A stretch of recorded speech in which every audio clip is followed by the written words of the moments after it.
I was working in the space industry in 1964 in San Diego, and I kept hearing about this band called the Beatles, and I was in my own band, and we were touring, working in the space industry during the weekdays and then on tour on the weekend. And I'm driving down the freeway and I hear this record, and it's I Want to Hold Your Hand, and I'm going, that's all there is, this band I've been hearing about?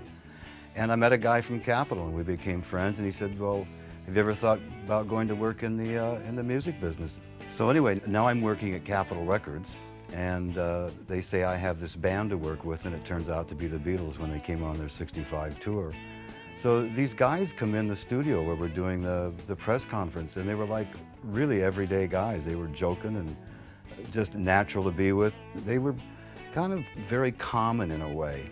And it wasn't like, you know, you were with a superstar and you weren't a superstar. They just made you feel part of the gang. And well, it was like we were in this isolated area where everything on the outside was like madness, but when we were in a room or in a limo, everything was very, very normal. So they were just easy to be with, probably one of the easiest bands I ever worked with.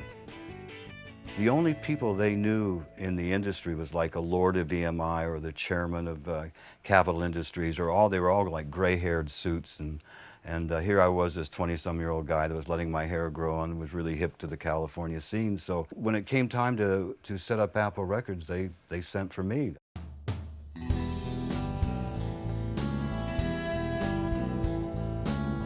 I first met Ken Mansfield in 1968 when he first came to our office in London in Savile Row, and we thought he was a very smooth guy, very smooth, typical Californian, suntan, smooth, blue jeans all the time, and we didn't wear blue jeans in those days. We were sort of smart, snappy sort of mods of London, but Ken was like really laid back and we were very edgy. So it was interesting. The difference between us was quite amazing. I walk in the offices and you guys were so kind of odd in a way. Everybody was kind of real, you dressed really nice and you talked funny, you know? I always got the impression you were looking at me. I never knew what you guys thought about, you know, about Mr. Laid-back California in his jeans and suntan. Sometimes I thought you were making fun of me. Well, we were probably. Oh, okay. Because we're like that, you know. Yeah. It's an English thing. Right.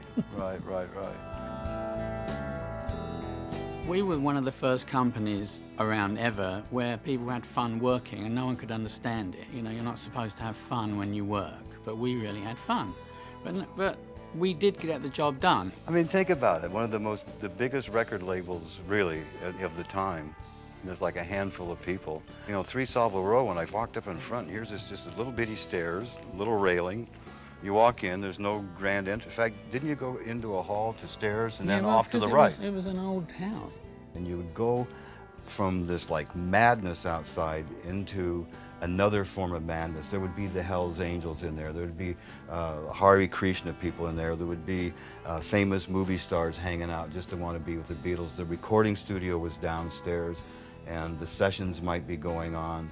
But you just never knew what was going to happen. We would get in, and at 10 o'clock in the morning we'd have a bottle of champagne before we started work, just to get us rolling. and we had a really nice time there. There was almost zero organization in that building. It was like all creative. Everything was just happening. People were coming up with ideas in and out, and you just never knew what was going to happen next.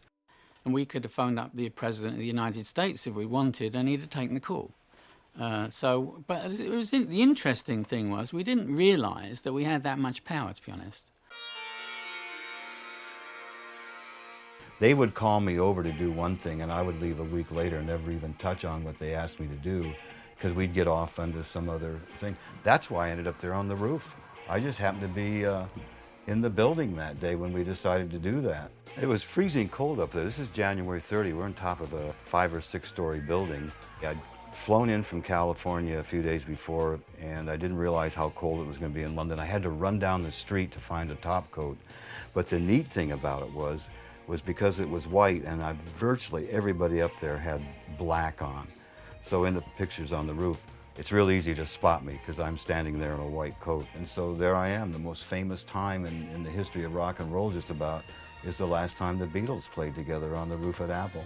And in that moment of time for me, I saw the Beatles as the rock and roll band that they were. And I think they sensed that. I think all their camaraderie came back together that day. And it was a magic moment. I think it's one of the most historical moments in rock and roll.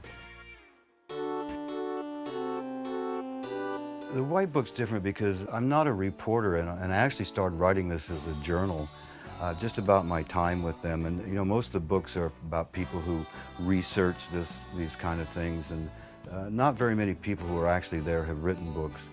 The pictures that are in the book are pictures that were taken not because they were posed. Everything is just kind of how it happened. It's not only about the Beatles, it's really about an era.